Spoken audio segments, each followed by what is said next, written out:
नमस्ते दोस्तों, आज इस वीडियो में हम बात करेंगे आरआर काबिल स्टॉक के बारे में। स्टॉक अपने हाई से अराउंड 52% गिर चुका है। वीडियो में हम यही समझने की कोशिश करेंगे कि ये जो गिरावट हुई है 52% की, ये गिरावट होने के बाद स्टॉक का वैल्यूएशन क्या अभी सही है या अभी भी स्टॉक का वैल्यूएशन यहाँ से हाई दिखाई देता है। इस वीडियो में हम यही चर्चा करेंगे, यही बात करेंगे। ठीक है, थोड़ा बिजनेस को भी समझेंगे, एक्सपोर्ट भी करते हैं। आरआर काबिल का इतना हाई वैल्यूएशन क्यों है, इसके ऊपर भी बात करेंगे। और जो इसका ऑल टाइम हाई प्राइस था अराउंड 1900 रुपया, और वहां से जो गिर के अभी 900 रुपये के आसपास चल रहा है, तो इतना गिरावट होने के बाद 50% से भी ज़्यादा, क्या स्टॉक का वैल्यूएशन अभी सही हो गया, ठीक ठाक हो गया, मौका दिखाई दे रहा है, नहीं दिखाई दे रहा है, इसके ऊपर हम बात करने वाले। ठीक है, देखो स्टॉक का वैल्यूएशन समझने से पहले पहले थोड़ा बिजनेस समझना ही पड़ेगा आपको।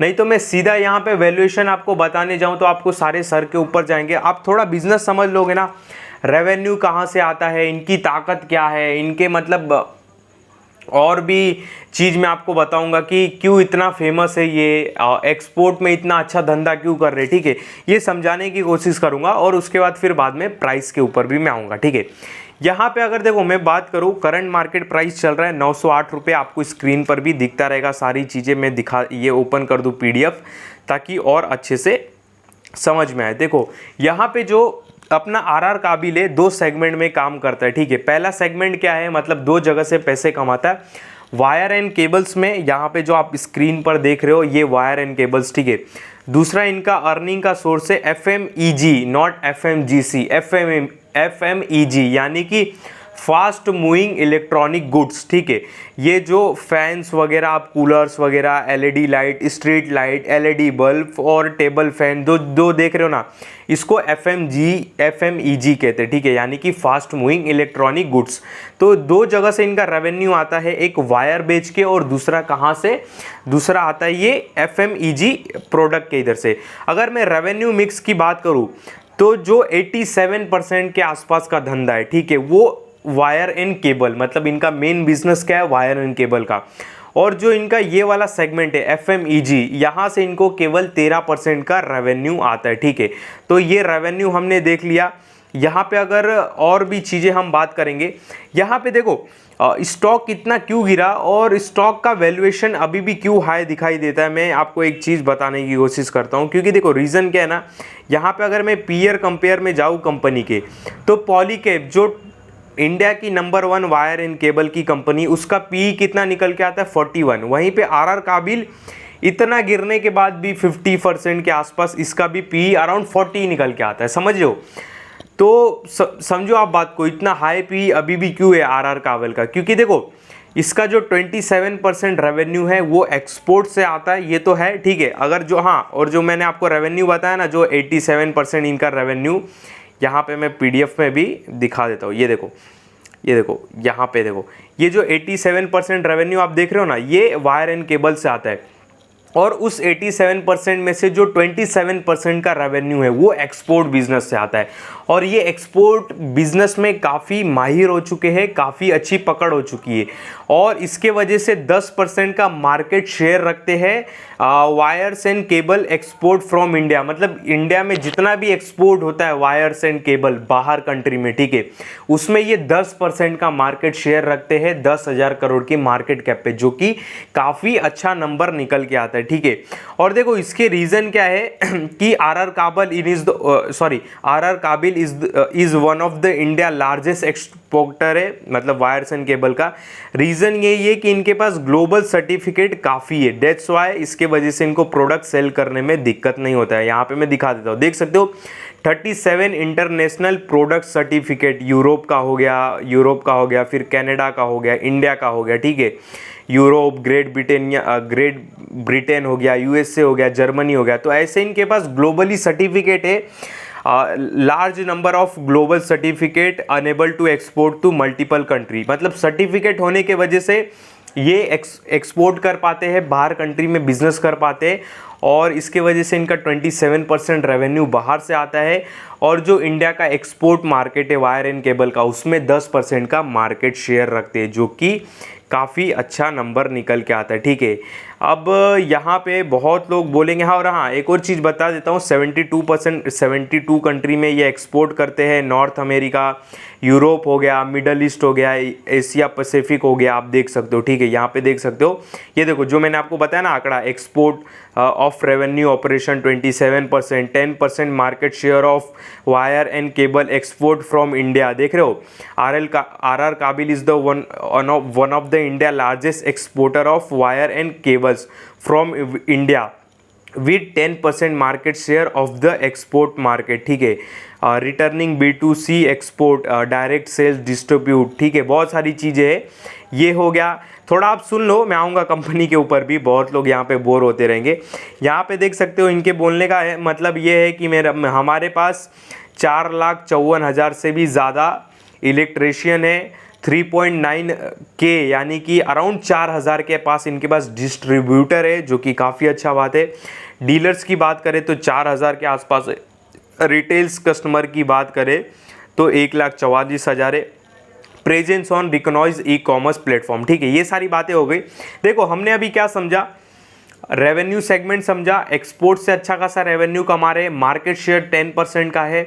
आर काबिल is the one of the India largest exporter है, ठीक है। और large number of global certificate है इनके पास, दैट्स वाई ये 72 कंट्री में अपने प्रोडक्ट को इजीली सेल कर पाते, ठीक है। अब बहुत लोग बोलेंगे ठीक है ना, हमने ज्ञानबाजी सुन लिया, हम क्या करें, 50% गिर गया, ये सीधा बताओ मौका है कि नहीं। लोग ये सुनना चाहते, ठीक है, पर थोड़ा बिजनेस तो आपको समझना पड़ेगा, ठीक है।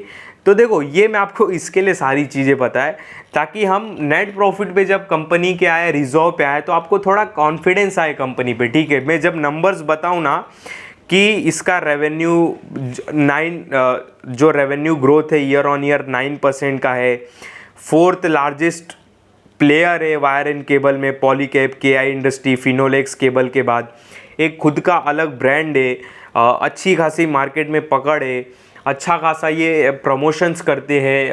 इनका आई थिंक अक्षय कुमार कुछ ब्रांड एम्बेसडर है, ठीक है, एड्स करते हैं इनका, ठीक है।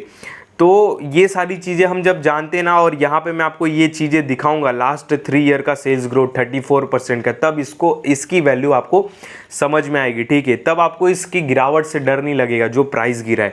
तो यहाँ पे सेल्स ग्रोथ देखें 34% का है, जो कि काफ़ी अच्छा है। 5 ईयर का सेल्स ग्रोथ 23% है, काफ़ी आउटस्टैंडिंग है।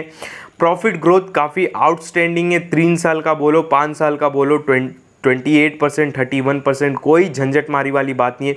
रेवेन्यू बड़ा है इनका अगर मैं देखो थोड़ा रेवेन्यू का बात करूँ, यहाँ पे ना रेवेन्यू में ग्रोथ हुई है अराउंड 9% के आसपास ईयर ऑन ईयर, देख सकते हो। पर यहाँ पे नेट प्रॉफिट पे थोड़ा असर देखने के लिए मिला है, ठीक है। रीज़न क्या है, थोड़े मटेरियल्स के भाव बढ़ने के वजह से, कच्चा माल इसके वजह से थोड़ा देखने के लिए मिला है। पर बस यही कंपनी पे इफेक्ट नहीं करेगा, और भी कंपनियों पे पड़ा रहेगा, ठीक है, ऐसा तो है नहीं। सेल्स ग्रोथ दिखाऊं 34% का है, जो कि काफ़ी तगड़ा है। 5 ईयर का काफ़ी अच्छा है। ROC काफ़ी ही अच्छा है, 21% का, ROE 20 का निकल के आता है। डिविडेंड यील्ड भी है 0.66% का, कोई दिक्कत वाली बात नहीं है। पर ये देखो इतना हाई से गिर चुका है 52%, तो भी अगर मैं देखूँ इंडस्ट्री का P25 निकल के आता है, इसका 39 निकल के आता है, ठीक है। तो वैल्यूएशन के हिसाब से बोलूँ थोड़ा अभी भी हाई वैल्यूएशन थोड़ा लगता है, ठीक है। पर मेरे को लगता है कि और ज़्यादा पर ये करेक्ट नहीं होगा यहाँ से, क्योंकि बिज़नेस काफ़ी इनका अच्छा चल रहा है और इनके फ्यूचर के प्लान्स भी है। तो मेरे ख्याल से 50% से ज़्यादा और करेक्ट होने की उम्मीद नहीं रखना चाहिए। अब जो भी इसमें करेक्शन देखने के लिए मिलेगा, एक बोल सकते हो कि ज़बरदस्ती वाला करेक्शन देखने के लिए मिलेगा।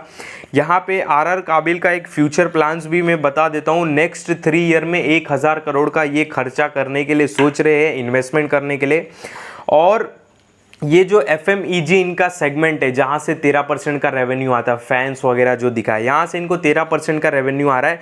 पर आने वाले 2-3 सालों में सोच रहे कि यहाँ से इनको रेवेन्यू अराउंड ये जो है ना 13% का, यहाँ से रेवेन्यू इनको 16% का है। बिकॉज क्योंकि आई थिंक यहाँ पे मार्जिन्स थोड़े ज़्यादा है, ठीक है। यहाँ पे अगर मैं मार्जिन्स बात करूँ FMEG सेगमेंट का, यहाँ पे ये देखो, ये वाला कहाँ गया,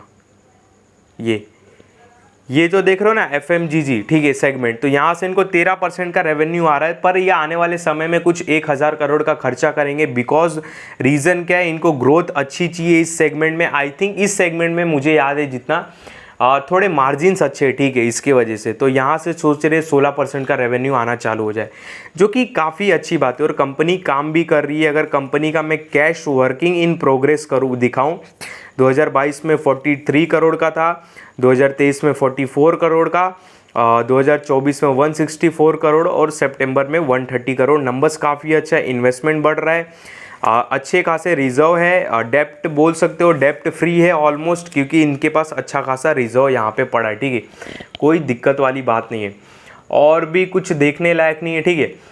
ओवरऑल अगर मैं बात करूँ यहाँ पे, एक सेकेंड, गिरावट क्यों हुई यहाँ, तो देखो ओवरऑल अगर मैं वैल्यूएशन के हिसाब से देखूँ तो स्लाइटली अभी महंगा लगता है, पर और करेक्ट होने की उम्मीद नहीं लगता है, क्योंकि 50-55% करेक्ट हो चुका है। फर्स्ट थिंग, यहाँ से सपोज 5-6% और भी गिरता है तो ज़बरदस्ती की गिरावट आप बोल सकते हो, ठीक है। और सेकेंड थिंग, यहाँ पे कंपनी मार्केट कैप के हिसाब से काफ़ी अच्छा है, नंबर सारे अच्छे, फ्यूचर्स अच्छे। और हाँ, एक और चीज़ मैं बता देता हूँ, ये जो इंडस्ट्री है काफ़ी तेज़ी से बढ़ रही है, डिमांड भी काफ़ी अच्छा है। इसके वजह से इसका जो मैं आपको दिखाऊँ ना, एक सेकेंड, एक कहाँ गया,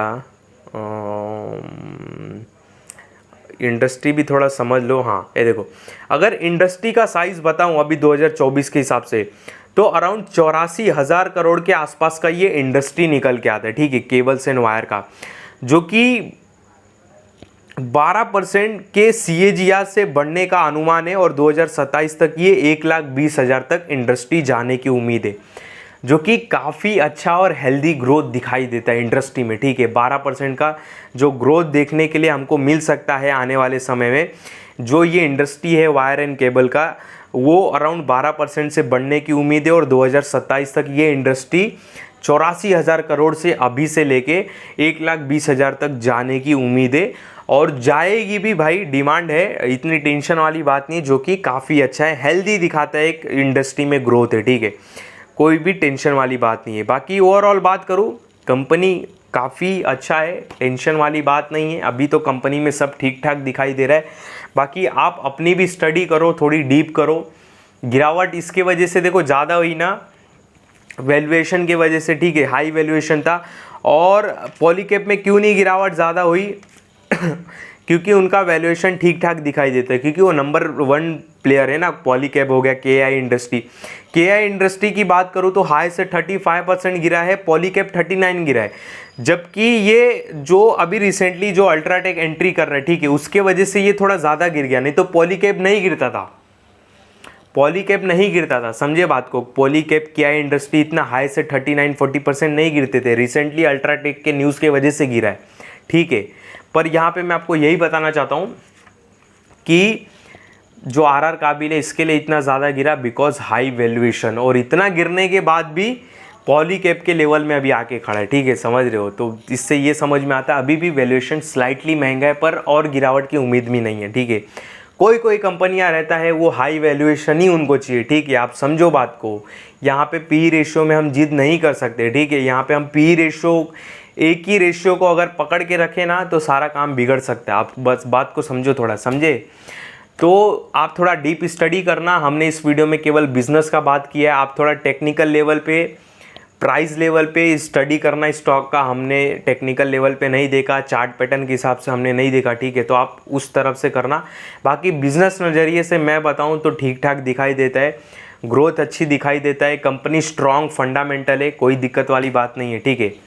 तो इस वीडियो में आपको किसी भी तरह का बाय सेल का कॉल नहीं है, ध्यान देना, जो भी बातें बताई केवल समझाने के लिए बताई। बाकी मेरे इस वीडियो में या किसी भी वीडियो में कभी भी किसी भी स्टॉक से रिलेटेड बाय सेल का कॉल नहीं रहता है, इस बात का आप बहुत बहुत ध्यान देना।